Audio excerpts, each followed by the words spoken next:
இந்த படத்தில் அதான் நினைக்கிறேன், இந்த ஃபாரஸ்ட் ஆஃபீஸர் கேரக்டர் சலீம் கோஸ் வந்து is very close to me. அவரை முதல்ல தமிழ் சினிமாவுக்கு இன்ட்ரடியூஸ் பண்ணோன்னு ஒரு ஹிந்தி சீரியலில் ஒரு காலேஜ் கேரக்டர் பண்ணியிருந்தார். ரொம்ப வாய்ஸ் எனக்கு ரொம்ப பிடிச்சது. அவர் கல்கத்தா பேஸ்டு இருந்தார். கேரளாவுக்கும் தமிழ்நாடுக்கும் கல்கத்தாவுக்கும் கனெக்ஷன் அவர். ஸோ அவங்க சிஸ்டர் மூலமாக நான் ஐ brought him டு சின்ன கவுண்டர்ன்ற படத்தில் வில்லனாக நடிக்கணும். எதுக்கு சார், என்ன வில்லனா, ஐயோ நான் பண்ண முடியுமா அதெல்லாம் அப்படின்னாரு.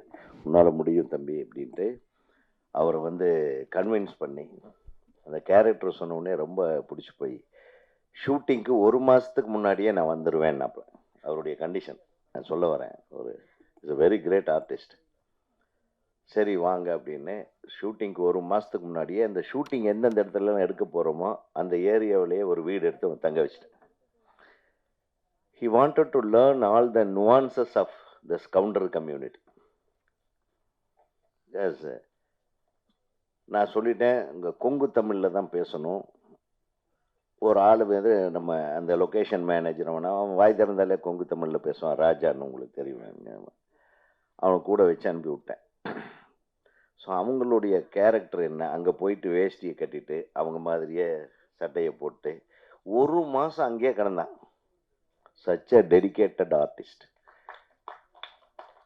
ரெண்டாவது, இந்த படத்துக்கும் எனக்கும் ஜான் மேக்ஸுக்கும் ஒரு சம்மந்தம் இருக்கு.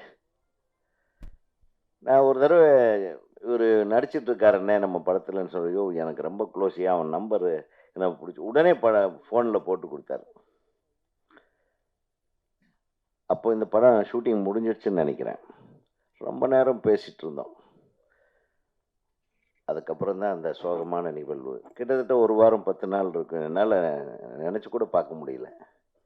அப்போல அழகாக அன்பாக பேசிகிட்டு இருந்தார் அவர், நம்மக்கிட்ட இல்லையேன்னு சொல்லி. ஸோ அவருடைய ஆன்மா எப்பவுமே வந்து இந்த படத்தோட சக்ஸஸ் கூட இருக்கும். ஏன்னா அவர் இல்லைன்னா கூட இந்த படத்தின் மூலமாக நான் இருக்கிறேன்றதை காட்டுவான். அந்த மாதிரி ஒரு வெறி பிடிச்ச நடிகன். ஸோ அவரெல்லாம் வந்து உண்மையிலுமே we have to remember this guy. Thanks.